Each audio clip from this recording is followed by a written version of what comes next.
वल्लभ भाई पटेल की जन्म जयंती के उपलक्ष्य में यहाँ सभी इकट्ठे हुए हैं। बाहर से दूर दराज से सभी लोग जो आए हैं उनको मेरा प्रणाम। मंच पे जो भी सभी साथी बैठे हुए हैं उनको भी मेरा प्रणाम। बहुजन समाज में जन्मे महापुरुषों के चरणों में मेरा नमन। एक बार मैं जो नारा लगाऊंगा उसको आप दोहराएंगे।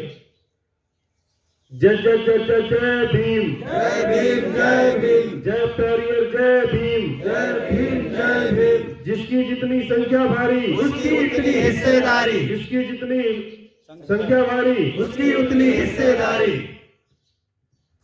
अब मैं ओबीसी महासभा के जो राष्ट्रीय कोर कमेटी मेंबर हैं उनके निर्देश में मध्य प्रदेश से मैं यहाँ उत्तर प्रदेश में चलकर आया हूँ और आप सभी लोगों से भी मेरा निवेदन है कि ओबीसी महासभा की विचारधारा को समझें, क्योंकि ओबीसी महासभा एक गैर राजनीतिक संगठन है और ओबीसी महासभा लगभग अभी 8 राज्यों में काम कर रहा है।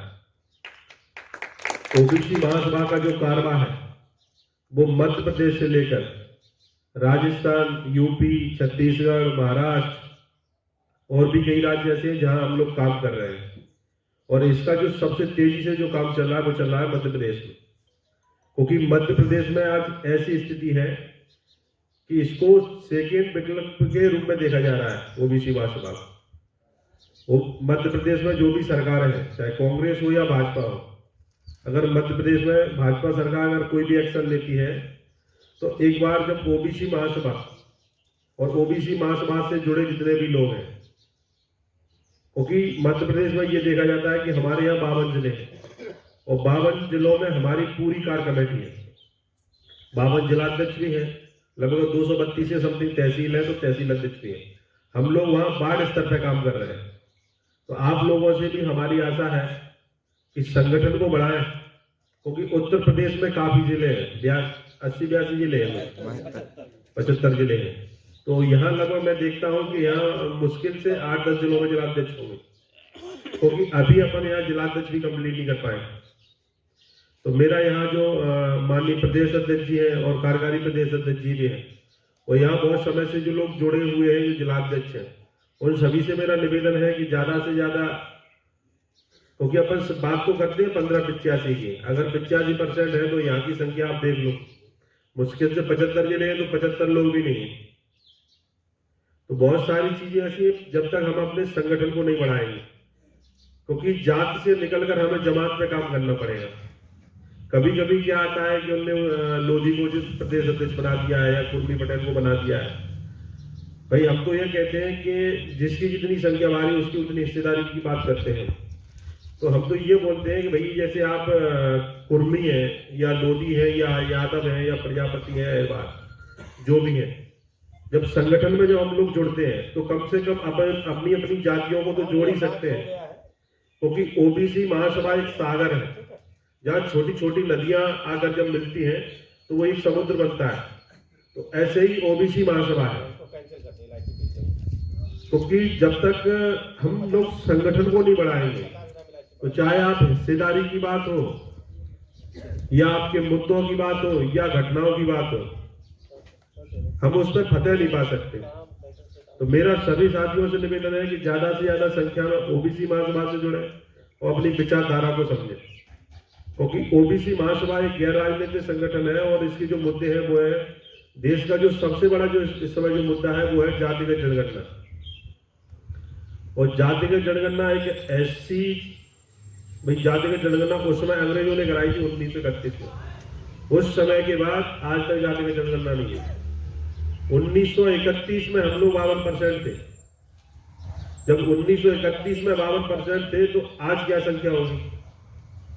और इन मनुवादियों को पता है कि अगर हम इनकी जातिगत जनगणना करा देते हैं तो ये जितने भी जो निजीकरण है, 27% आरक्षण है और भी बहुत सारे जो मुद्दे अपने आप हल हो जाएंगे। तो बहुत सारी, क्योंकि जनगणना में आपने देखा होगा, क्योंकि ये एससी की भी गिनती कराते हैं, एसटी की कराते हैं, पेड़ों की गिनती कराएंगे, पौधों की कराएंगे, तुम्हारे जानवरों तक की गिनती होगी।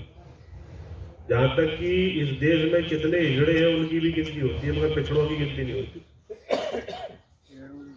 क्योंकि जब तक हम लोग अपने महापुरुषों को नहीं पढ़ेंगे तब तक हमारा भला होने वाला नहीं है। ओबीसी के लगभग 150 महापुरुष हैं, हर जाति का एक महापुरुष है, और ओबीसी की लगभग 3447 कुछ जातियां हैं, तो हमारे महापुरुष भी बहुत होंगे। मगर कभी कभी हम देखते हैं कि हमारे लोग अपने महापुरुषों को ही नहीं जानते। जब हम अपने महापुरुषों को नहीं जानते, जब हम उनकी विचारधारा को नहीं जानते, तो हम कैसे काम कर पाएंगे?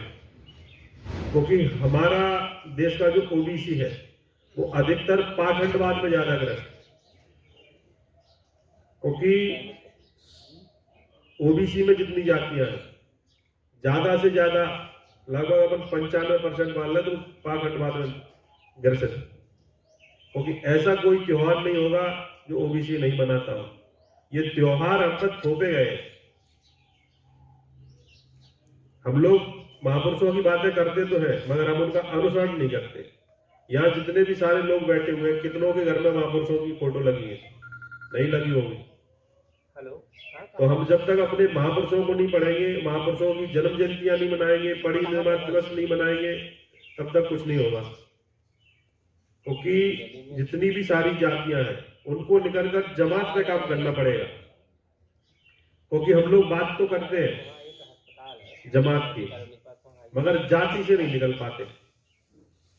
कभी कभी देखने को ये मिलता है कि अगर यादव पिटेगा तो यादव बहुत संख्या में निकलेगा, एसपी का घेराव करेगा, डीएम का घेराव करेगा, और जब लोधी पिटेगा तो लोधी निकलेगा, गुर्जर पिटेगा तो गुर्जर निकलेगा। जब तक हम लोग एक दूसरे को दर्द को नहीं समझेंगे कि जब यादव पिटा तो लोधी निकला और लोधी पिटा तो गुर्जर निकला, क्योंकि जमात तो तभी बनेगी जब हम लोग एक दूसरे के दर्द को समझेंगे। प्रदेश में, हमारे मध्य प्रदेश में बहुत सारी घटनाएं घटी। अभी तक हम लोगों को देखने को मिलता था कि जितना ओबीसी वर्ग है वो सब ठाकुर है, सब क्षत्रिय है, और हर जाति में क्षत्रिय महासभा चल रही है। लोधी क्षत्रिय महासभा, यादव क्षत्रिय महासभा, गुर्जर क्षत्रिय महासभा। तो ये जो छोटी छोटी महासभाएं हैं इनको खत्म करना पड़ेगा। क्योंकि आप लोगों ने देखा होगा जो सामान्य वर्ग के जो लोग हैं उनकी एक ब्राह्मण महासभा चलती है, क्षत्रिय महासभा चलती है और वैश्य महासभा। उसमें कभी ये नहीं चलती कि सिकरवार महासभा, तोमर महासभा कभी नहीं चलती, क्षत्रिय महासभा चलती है। मगर ओबीसी वर्ग में देखा जाता है कि जितनी जातियां हैं उतनी महासभाएं। तो हम लोगों को पहले तो जातियों में तोड़ दिया गया, तो जातियों से निकलकर हमें पहले जमात में काम करना पड़ेगा। अभी हमारे यहाँ बंडा में घटना हुई, लोधी समाज की बच्ची का बलात्कार हुआ। उस बच्ची के घर पे पंडित जी जाते थे, पंडित जी उन्हीं के घर पे कथा करते थे, उन्हीं की लड़की को तकते थे। एक समय ऐसा आया कि बच्ची की माँ कहीं चली गई और पंडित जी ने मौका का फायदा उठा के बच्ची का बलात्कार किया और उसको मारा पीटा। बच्ची बनने से बची। जब उस गांव में ये खबर फैली कि ऐसा ऐसा हुआ है, तो वहां जितने भी, क्योंकि वहां जो एसपी है वो भी ब्राह्मण है, डीएम है वो भी ब्राह्मण है, एडिशनल एसपी है वो भी ब्राह्मण, तो लड़की के परिवार वालों पे दबाव बनाया गया। जब ये मामला ओबीसी महासभा के संज्ञान में आया, तो जब हम लोग हजारों की संख्या में सागर पहुंचे, सागर में लगभग 1.5 लाख लोग पहुंचे थे, तो वहां का एसपी भी हटाया गया, उस पर कार्रवाई भी हुई और बंदों को जेल भी डाला गया। ऐसी सेम घटना बुलंदशहर की, ये भाई गवाह है उस चीज के। बुलंदशहर का जो मामला था, लोधी बच्ची के साथ बलात्कार हुआ, टोटल गांव ब्राह्मण का, सिंगल एक लोधी ने आवाज नहीं उठाई, जबकि वहां लोधी विधायक भी है, मंत्री भी है, बहुत सारे। जब ये मामला जब फेसबुक पे पड़ा था, तो जो मामला ओबीसी महासभा के संज्ञान में आया, हम लोगों ने उस नंबर पे बात करी, तो उन लोगों का ये कहना था ना तो यहाँ का जो लोधी समाज है वो सुनना है, ना यहाँ का एसपी सुनना है, भगा दिया जाता है। क्योंकि वहां ब्राह्मण राज्य मंत्री था अभी सरकार में। तो जब हम लोगों के जब संज्ञान में आया, तो हम लोगों की कमेटी पहुंची, वहां 15 लोग पहुंचे। जब गांव वालों को समझाया, घटना स्थल देगा, तो लड़की का बलात्कार करके दौड़ा के मारा गया था उसको। जब हम लोग 10 दिन बाद पहुंचे थे, तो 10 दिन बाद सोचो ब्लड पड़ा था। जब हम लोगों ने वहां बुलंदशहर थाने का घेराव किया, सुबह से लेके शाम तक बैठे रहे। जब भीड़ बढ़ी, गांव वालों को समझ में आया, तो 2-4 गांव के लोग भी आए। जब वहां की जो अनीता राजपूत थी, लोधी विधायक है, जब हमने उनसे बात करी कि आपके मामला संज्ञान में है कि नहीं, तो इतनी बड़ी घटना होने के बावजूद देश प्रदेश से लोग आ रहे हैं, और मगर वो क्या बोल रहे हैं कि हमारे संज्ञान में नहीं है मामला। तो कहीं ना कहीं हमारी कमजोरी है कि हम ऐसे लोगों को जिता के भेज देते हैं जो मूवमेंट नाम की अहम नहीं जानते और समाज के नाम पे दलाली खा रहे हैं। उत्तर प्रदेश में जो लोधी समाज है वो भाजपा का बंधुआ मजदूर समझ लो, और जब तक इन पे लात नहीं पड़ती इनके समझ में नहीं आता, चाहे कोई सा भी समाज हो। हमारे यहाँ प्रीतम लोधी जी है, उनका नाम सुना होगा आपने। अब वो जगह जगह मंच पे कहते हैं कि हमारी 3 पीढ़ियां गुजर गई भाजपा में, मंडल अध्यक्ष तक नहीं बनाया गया। आज जब उन्होंने एक बात कह दी अपनी समाज के बीच में कि शिक्षा, क्योंकि जो हमारा जो समाज है वो शिक्षा से बहुत दूर है। अगर भागवत की बात आएगी तो हम 1 लाख दे देंगे, और यही अगर शिक्षा की बात आएगी कि बच्चे का एडमिशन है स्कूल में 70,000 फीस है, तो 70,000 नहीं है हमारे पास।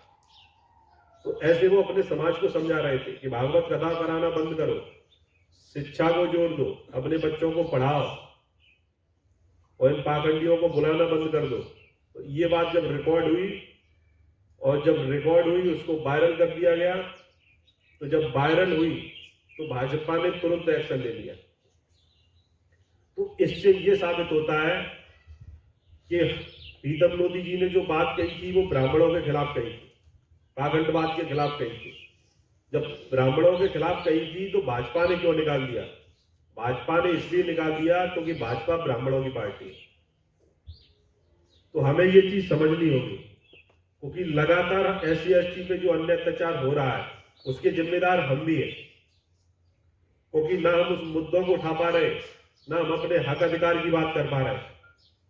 तो हमारा सभी साथियों से निवेदन है कि ज्यादा से ज्यादा संख्या में ओबीसी महासभा को बढ़ाने का काम करें, क्योंकि जब 75 जिले हैं तो पहले हमें प्रदेश कमेटी का गठन करना पड़ेगा। प्रदेश कमेटी के बाद हमें 75 जिलाध्यक्ष चाहिए, और जब हम अपने हक अधिकार की बात करेंगे, क्योंकि अभी तो एक दिन फिक्स ये करना पड़ेगा कि हमारा जो ज्ञापन प्रदर्शन रहता है, क्योंकि हमारे मध्य प्रदेश में ना 13 तारीख को हम लोग ज्ञापन देते हैं, हर महीने की 13 तारीख को ज्ञापन जाता है, जिस महीने में क्या घटनाएं हुई हैं प्रदेश में, और एक जातिगत जनगणना का जो मुद्दा, कॉलेजियम सिस्टम का, क्रीमी लेयर का, बहुत सारे मुद्दे होते हैं, और महीनों में कई सारी घटना घट जाती है। क्योंकि चाहे आप सिस्टम देख लो, चाहे सरकार देख लो, इन्हीं जो ब्राह्मणवादी जो लोग हैं, मनुवादी लोग हैं, उन्हीं का कब्जा है। बात तो हम करते हैं कि 52% है, 65% है। आज अगर अपन प्रदेश की स्थिति देख लें तो SP, IG, DGP, जितने भी सारे प्रशासनिक अमला है, जितने भी प्रशासनिक अधिकारी हैं, सभी उनके लोग हैं। और जब सिस्टम में उनके लोग हैं तो उनके काम भी होते हैं। अभी दंडौतिया, तिवारी, शर्मा नाम से कोई भी आदमी चला जाए, आंख मूछ के काम हो जाता है। हमारे लोगों में अभी भी कोई जागृति नहीं है। अगर कोई लोधी भी अधिकारी है, कुशवाहा है या यादव है, अगर उसके पास, कुशवाहा के पास यादव जाएगा तो वो काम नहीं करेगा। तो इन चीजों को भी हमें समझना पड़ेगा, क्योंकि आप लोग देख रहे होंगे 4 साल से ओबीसी महासभा जब से काम कर रही है, क्योंकि हम लोग ये खुद मानते तमाम तरह के ताने वाने मारे जाते थे। जब 4 साल पहले हम 5 लोग काम करते थे ग्वालियर, आज 5 लोगों से आज स्थिति ओबीसी महासभा की मध्य प्रदेश में ऐसी है, हम लोग 3 बड़े आंदोलन कर चुके सीएम हाउस का घेराव, 1.5 लाख 1 लाख लोग पहुंचते, भैया भी पहुंचे थे यहाँ। तो कम से कम हमें, अगर हमारे लोग संसद में नहीं है, विधानसभा में नहीं है, तो जनसंख्या बल अगर हम विधानसभा के बाहर या संसद भवन के बाहर दिखाते तो हमारे हक अधिकार मिल जाए। मगर ये चीज अभी जैसे ही अपन काम करेंगे तो काफी लोग आपकी बुराई करने भी वाले आएंगे, और जैसे ही चुनाव आएंगे तो दलालों को छोड़ दिया जाएगा, क्योंकि हर समाज में उनने 4 से दलाल पैदा कर रखे हैं। जैसे ही चुनाव आता है, भाजपा का पिछड़ा वर्ग मोर्चा, समाजवादी का पिछड़ा वर्ग मोर्चा, जितने भी पिछड़ा वर्ग मोर्चे हैं सब सक्रिय हो जाते हैं, और 5 साल के लिए कोई पिछड़ा वर्ग मोर्चा नहीं है। अब तो ये बात, जब पिछड़ा वर्ग मोर्चा है, आपका किसान मोर्चा है, तो आपका सामान्य वर्ग का मोर्चा क्यों नहीं है? आप लोग ये सोचिए, क्योंकि हम लोगों को बांट दिया गया है। तमाम तरह के संगठन चल रहे हैं, बहुत सारे संगठन चल रहे हैं, और आगे भी चलेंगे, क्योंकि हजारों साल की गुलामी है और ये गुलामी बहुत धीमे धीमे जाएगी। तो हमारे लोगों को जागरूक होने की जरूरत है। हमारे कौन कौन से मुद्दे हैं, हमारे कौन कौन से महापुरुष हैं। जब हम अपने महापुरुषों को पढ़ेंगे तो अपने मुद्दों को भी समझ पाएंगे। क्योंकि जब बात हम करते हैं बाबा साहब की, बहुत सी जगह क्या बात सुनने में आती है कि जब हम लोग गांव जाते हैं तो सुनने में आता है कि ये तो जाटवों के लिए काम कर रहे हैं, जाटवों के महापुरुष हैं। बाबा साहब ने जब संविधान लिखा था तो भाई जब 334 आर्टिकल लिखा गया तो सबसे पहले उन्होंने पिछड़ा वर्ग के लिया था। 340 में लिखा गया था सबसे पहले पिछड़ा वर्ग के लिए, 341 में एससी के लिए, उसके बाद एसटी के लिए। तो इन चीजों को हमें समझना पड़ेगा और महापुरुषों के बताए हुए पद चिन्हों पर हमें चलना पड़ेगा, क्योंकि जब तक जातिगत जनगणना नहीं होगी तब तक कुछ संभव नहीं।